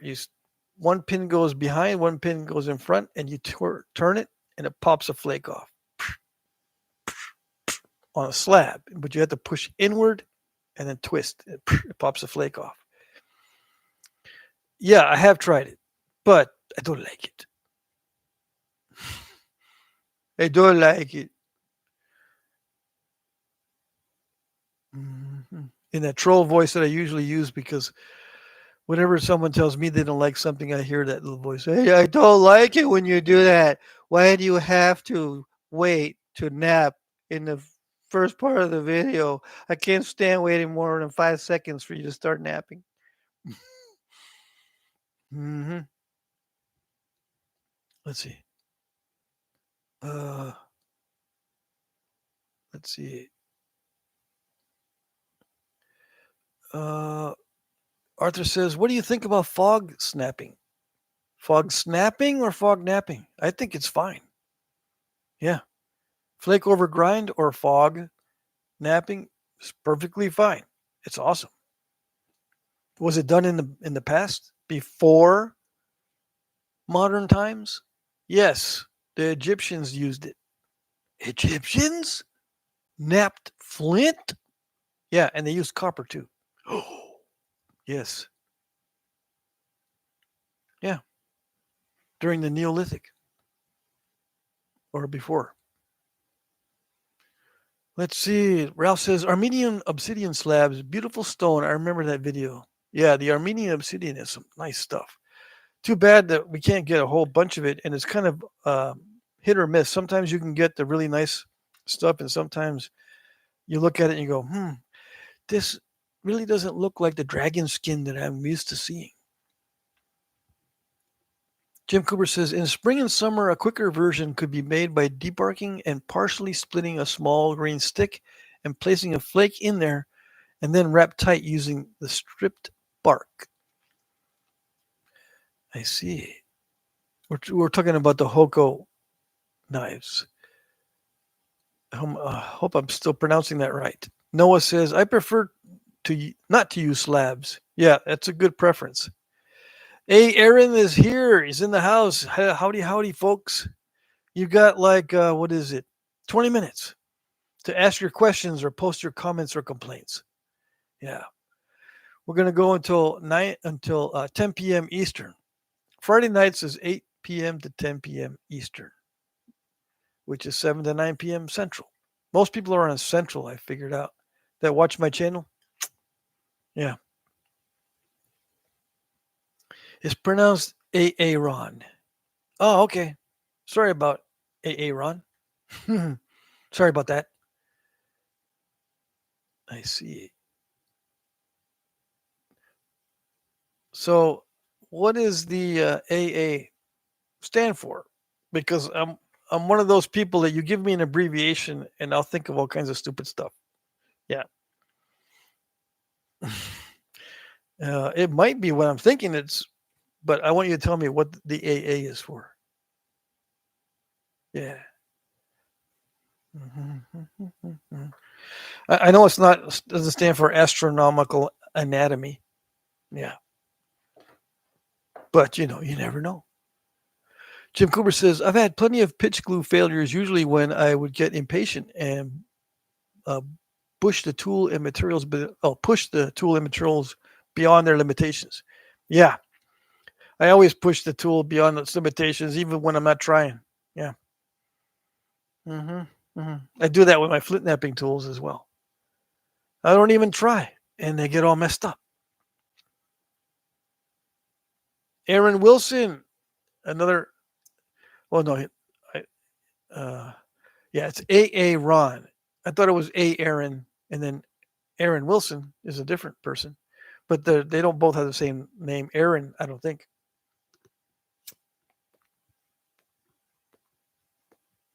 What are you guys talking about on the live stream? You're supposed to be talking about flint napping. I'm watching you, and all I see is pigs and on-air signs and stuff that I can't figure out what it is back here. What is this? You guys that lurk, or no, they don't. You don't lurk. You scan the background. What is all this stuff here? What is it? Syringes and stuff? What is this crafty napper thing? Does crafty mean something like, why don't you use your real name? Are you a ex-convict or something? Hmm. Very funny. What are you smoking in there? Yeah, I can just imagine people are wondering what's going on. It's all right. Don't worry about it. I do this for people that are my subscribers, my peeps. All right? You worry too much. All right. Aaron Wilson, give me $4. I mean, almost $5. $4.99. Thank you, Aaron. These are super chats, right? Yes, I think that's what they call them. Jim Cooper says, however, with tools like Hoko knives, it was often better for the glue to break than to be too strong, especially in areas where lithic materials were scarce. Glue is easier to fix than a broken flake. Oh, yes. Yep.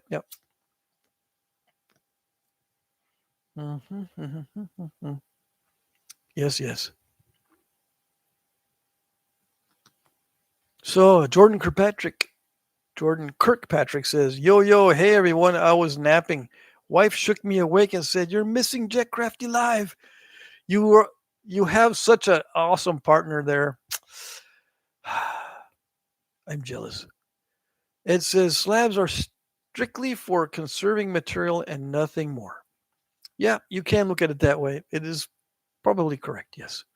For slabs, if you don't know, if you're new, you can actually nap rocks that have been pre-cut into slabs, into like nice square or triangular pieces or pieces that are shaped like knives already. Yeah, it's called flake over grind, and they can come in either flat slabs or contoured, all kinds of stuff. It says my wife calls it Jet Crappy Live. Cool. Yeah, that way she won't watch. It just leaves. Well, that way she'll leave us alone. Yeah, right. Mm-hmm.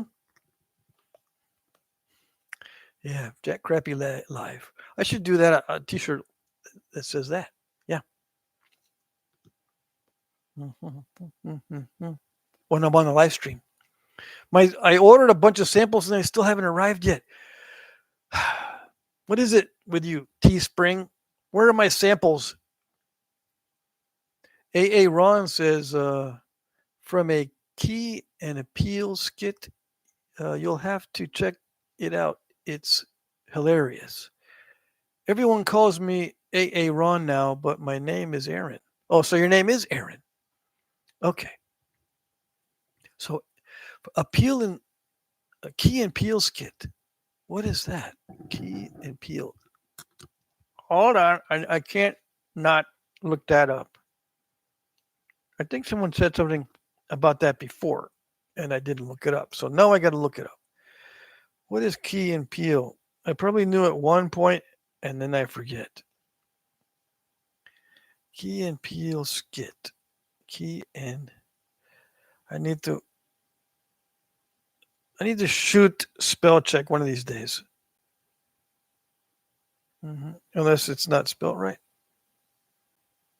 Oh, here it is. Most watched sketches P and Keel. The best of P and Keel. This is why do they do that? I clicked on a live stream that hadn't started yet.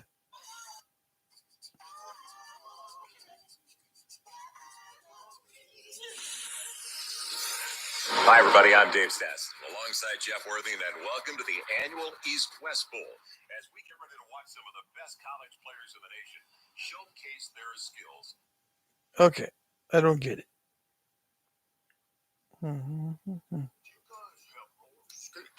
I think we have a pair around. Let me ask you a question. How fast do you think you have to be going on roller skates to get past a couple of armed guards and still be going fast enough to smash through a safe door? One of those big bank safes? No. I don't know. Yeah. Yeah?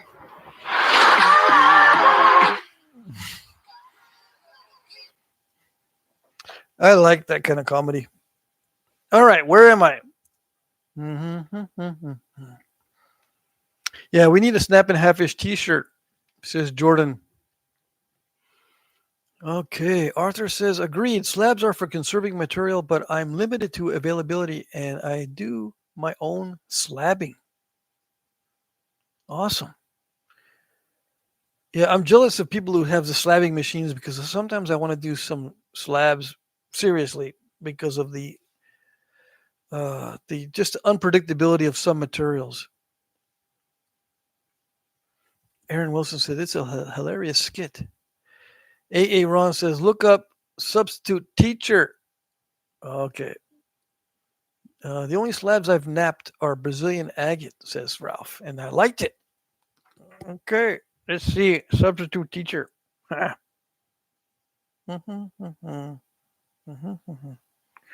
me see. Substitute teacher.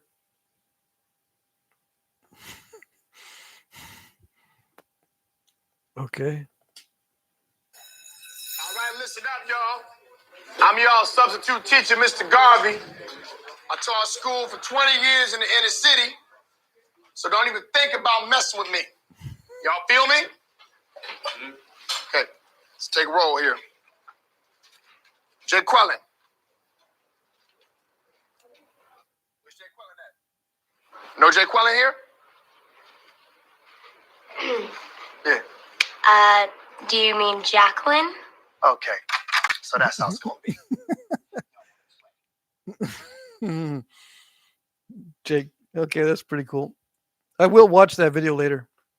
All righty, I need to get back to the. I can get distracted really, really bad, and I won't even look at the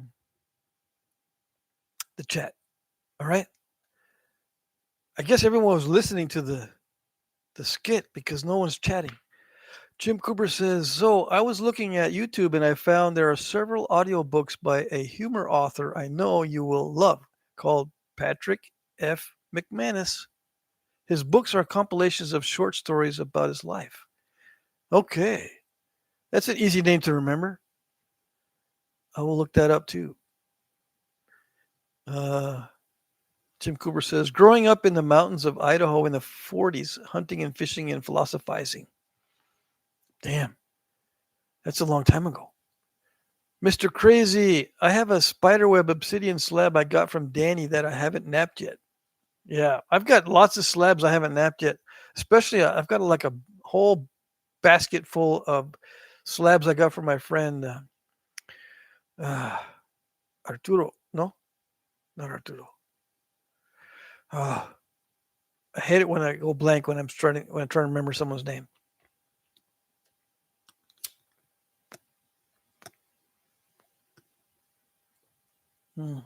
I got a basket full of slabs.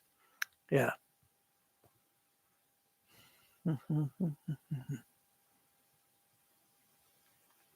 Hey, Sal's in the house. Blades and Points is Sal. Okay. Hey guys, just had a tennis ball size hail. Dang it. So you've got hail. That is a bad situation. Tennis ball size. My van on my windshield on my van is cracked because of a tennis ball size hailstone. Let's see. Yeah, I hope you have insurance.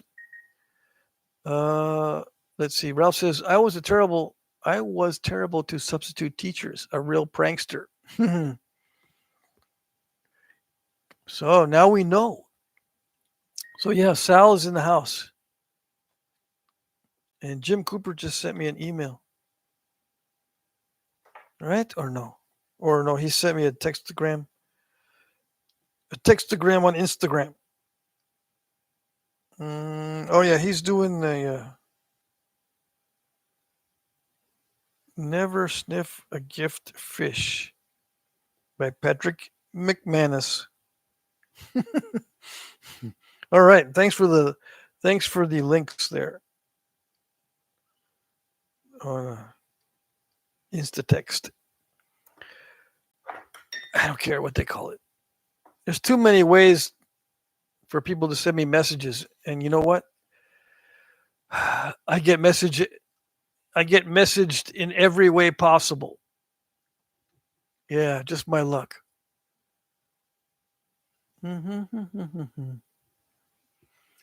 Hey, Ron, I just went and watched that skit again.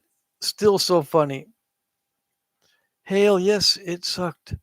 Yeah, we don't want uh, tennis ball size hail.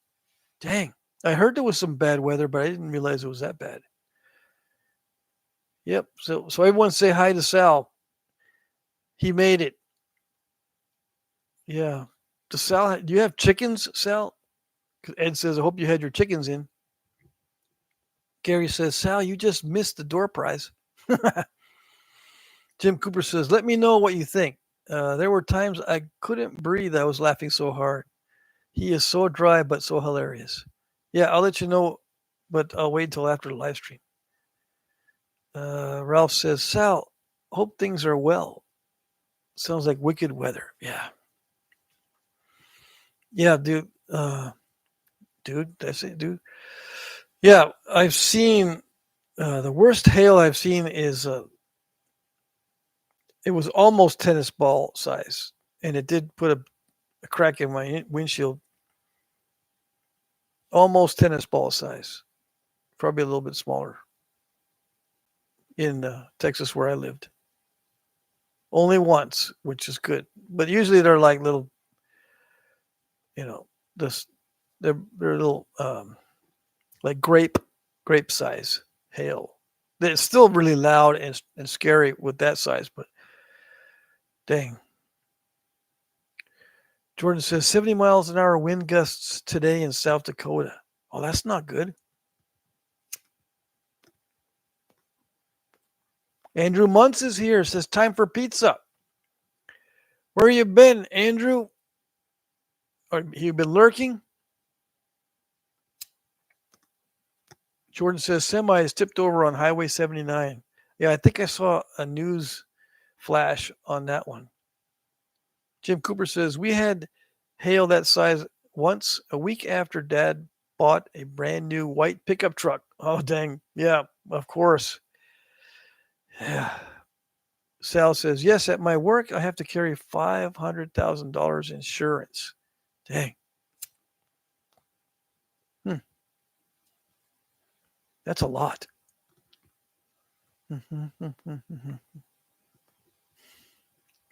Yeah, so let's see. We've got 7 minutes. So quickly get your comments, questions, and complaints posted or not. Doesn't matter. Friday nights is we talk about anything we want. I didn't talk much about napping at all.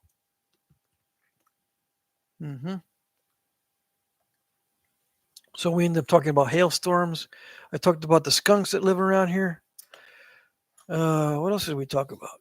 Talked about Peel, whatever that was, something in Peel skits. And now there's Patrick something or other, comedians. Key and Peel. Yeah, I got to watch that, and I got to watch the other comedian too. I learn something new every day, except when I don't, because I refuse. I will try to force myself not to see things. Yeah.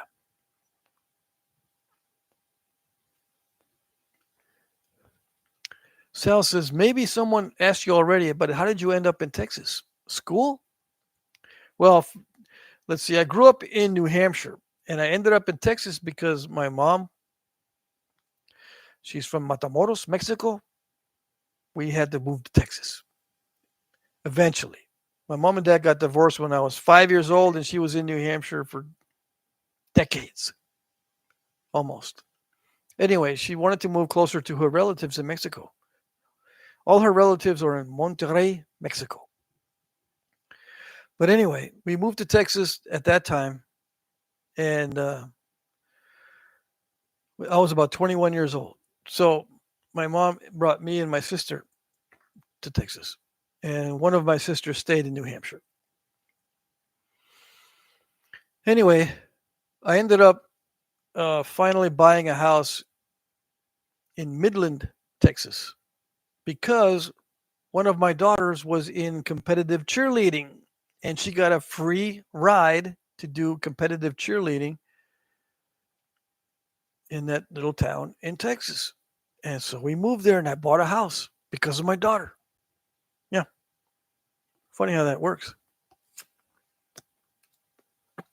And yeah, ended up being there quite a long time. I think it was, let's see, 2009 to 2020. 11 years. That's the longest I've ever been in one spot. 11 years, other than growing up in New Hampshire from 5 to 21. What is that? How many years is that? 16 years? Yeah, something like that. My dad was in the Air Force, so that's how we ended up in New Hampshire. Right on the coastline in Portsmouth, New Hampshire. Because of the Air Force Base, Pease Air Force Base. And did I like Texas? There's two things I like about Texas: the people and the food, and maybe some of the scenery. But other than that, I hate the heat. I'm so glad that I am now living in Vermont because I finally have escaped the land of perpetual summer.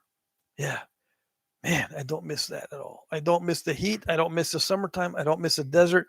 I don't miss Texas except for the people and the food. Yeah. All right. Let's see. What did I miss?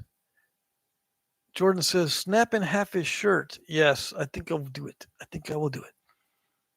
Buckskin or Marty says, did you say you have a membership channel or something? No, I don't have a membership channel. I have a channel called Allergic Hobbit where I do nothing but natural tools.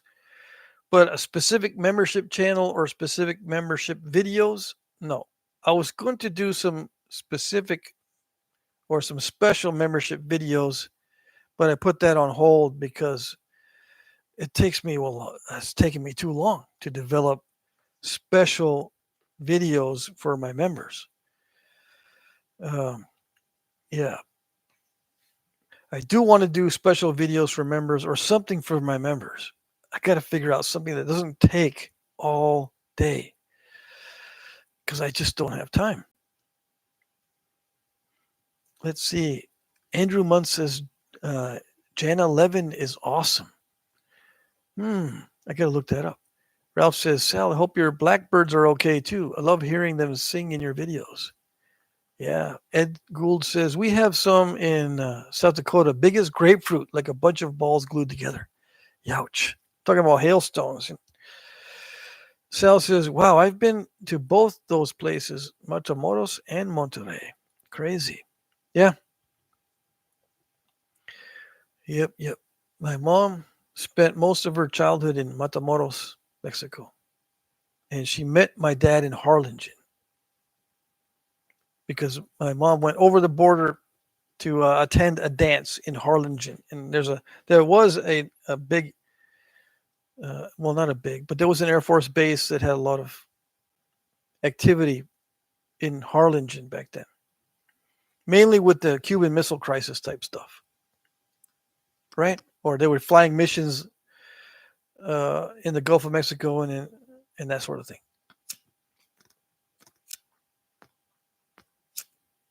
But anyway, my dad impressed my mom because he had a 56 Chevy or something like that, convertible or a hardtop. I can't remember. But yeah, he had his own car and all that. Let's see. Jordan says, let's see. No, I missed some stuff. Oh, I missed the Texas rocks. Yes, I do. Yeah, rocks for free. And I can actually drive to places in Texas and pick up rocks for free. Yeah, I can do that here too, but the rocks here are terrible. Yeah. I mean, they're not even worth it at all to nap. I got to go to northern Vermont. Um, let's see. Jim Cooper says, the stone, don't forget the stone, Patrick. Yes, I did forget the stone. Yep, yep. Sal says, oh, yeah, it felt like a nasty Houston. Nasty Houston today? Arthur says, thanks for your time. We'll view more often. New Mexico here. Awesome. Yeah, okay, it's 10 o'clock. I'm going to close out the live stream. Yeah, I forgot. It's already past 10, 1 minute past 10. Jordan says, even if I miss a live chat, I'll go back and watch the rest later. Good stuff. See you for the auction on Monday. Yes, yes. The next live stream is on Monday. What are the summer temps like in Texas? 113 degrees where I was. No problem. Sometimes I think the highest I've seen it was 118 degrees in the town that I was living in, and where my house is. Ralph says, what are the summer temps? Okay, I already said that one. But usually the summer temperatures don't go below 90 during the day. And if you're lucky, it'll be 80 something at night. Yeah. If you're lucky. Sometimes it stays 90 degrees at night. Imagine that. Okay. Let's see. Blades and points. Okay. Sal says, Ralph, you don't want to know, man. It's like living in hell. Yes, I promise. Definitely. Especially if you are in a city. It doesn't cool off. No. The concrete in the city absorbs all the heat and it stays that way. It stays hot all night. Yeah. So you never escape, even when the sun is down. Oh, and the intensity of the sunlight is so bad you got to wear sunglasses constantly. Here, it's overcast half the time. So it's like, I forgot what it's like to wear sunglasses. Yeah. I actually forgot what it's like to wear sunglasses. All right, guys. Everybody, I'm going to say good night. Thank you, everybody, for participating. These are fun. I might cut down the live streams down to an hour, but they're going to stay 2 hours for a while. Yeah, I'm finding it doesn't take up much time as far as me not being able to do other things. Let's see. Sal says, sorry for being tardy, but glad I was able to stop by. Yes, yes. Thanks, Sal. Yep. Good night, everybody. We'll see you Monday. The live stream on Monday is from 6 p.m. to 8 p.m. Eastern time. And it will be during the auction. If you don't know what the auction is, I post items for sale between 4 p.m. and 5 p.m. Eastern, and then I call it quits, or I declare the auction over at 9 p.m. Eastern. It's not a live auction. I just post a video. People bid in the comment section, and I close it out at 9 p.m. Eastern time. Okay? So check it out or bid or whatever you want. Doesn't matter. It'll be fun. Yes, yes. All right. Good night. See you on the next video. Bye-bye.